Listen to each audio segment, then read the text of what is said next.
You may remember not too long ago, career coach Sarah Vermunt showed us how to level up our resumes. We can't forget about the cover letter. So back to show us the mistakes to avoid and what to do instead is Sarah. Thank you. Thanks, Chef. All right, Sarah, let's start with what's on everyone's mind. Do we really need a cover letter? Only if you really want the job. Okay. So yes. here's what I mean. The answer is yes.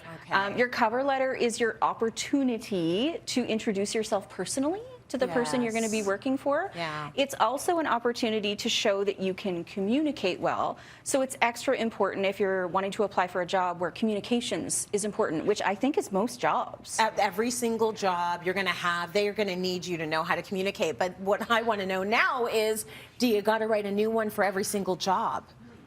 Oh. Also, mostly yes. So okay. You can sort of work from a template, but you want to edit it substantially every time. And here's why. If you don't do that, people can tell. Yeah. So for example, because the thing is, you're trying to put on there specifically why you would be good for that specific job. Yeah, you want so it's going to change. Yeah, you want to get their attention somehow. And Yeah. so I'm going to show you a couple of examples of things you shouldn't do first, and then we'll get to the good stuff. Yeah.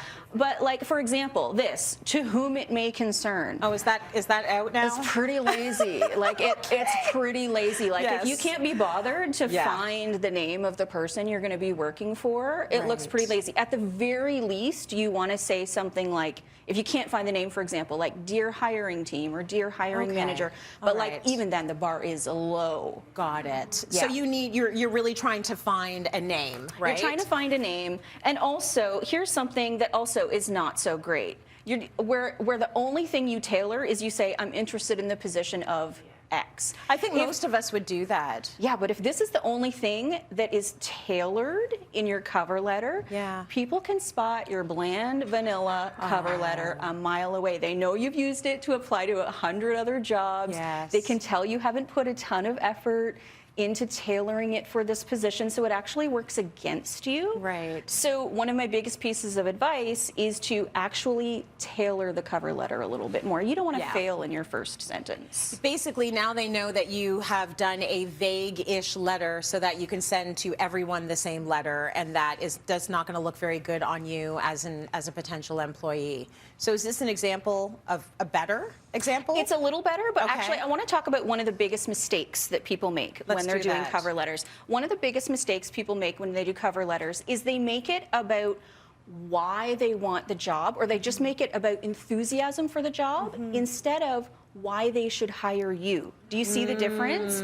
So for example, this sentence to say, I'd love to be considered for the position of whatever it is, as it reflects my interest in this area of work. Yeah. It's still only expressing enthusiasm. You're not yet highlighting your accomplishments, so you're only halfway there. And you could basically say everybody wants to have that job and is excited to have that job. So what makes you different? So you're saying focus on why they should hire you. Exactly. So you see, we're just changing this sentence a little bit. You say, I'm interested in the position and I'm an ideal fit because, let's say, I've worked in the field for 17 years and I had a promotion after just 6 months in my previous position. Like whatever little short, punchy accomplishments you can pepper in there, it's going to be better. Like this is a home run first sentence. This is good. So mine would be, I'm interested in the position of TV host and I'm an ideal fit because I eat burgers and you often have burgers on the show. Yes, you're hired. I get the job? You are hired. Okay. Yes. I'd hire anyone who likes burgers. Sure would. Yeah. Okay, so is this now, what else do we need to think about? Well, if you want to take your resume to the next level, there's a section that I would like for you to include. If you're not yet including a couple of bullets with accomplishments in your cover letter, that's a way to bump it up. So you see here, this person is not only including bullets, but they have like quantified some of their accomplishments. This is a home run. So let's say your cover letter is maybe 3 paragraphs long, 3/4 of a page or so. Yeah. Your first paragraph is your introduction. This middle paragraph is the meaty accomplishment section, and then Yes. you do a really nice sign off asking for an interview.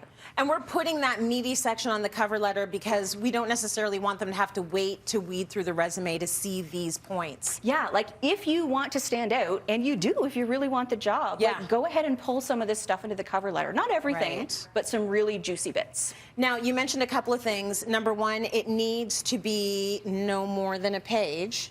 Oh yeah. So maybe even a little bit shorter, like 3/4 of a page for your cover letter. So keep it kind of succinct.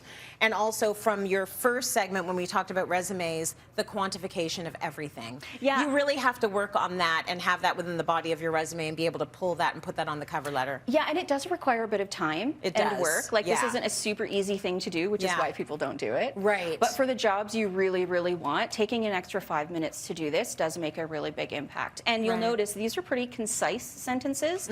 So make sure that these are concise and that they're relevant to the job you're applying for, not just relevant to other jobs you've done. You've got to map that stuff right on top of each other. It's got to be relevant. Got it. You know why I'm a little bit surprised that cover letters and resumes still exist? Because I feel like our attention span is about this long now. You know what I mean? Yeah. But for the workforce, this is still happening. So Yeah. make it as appealing as possible. You've got great points for us, Sarah, always. Thank you.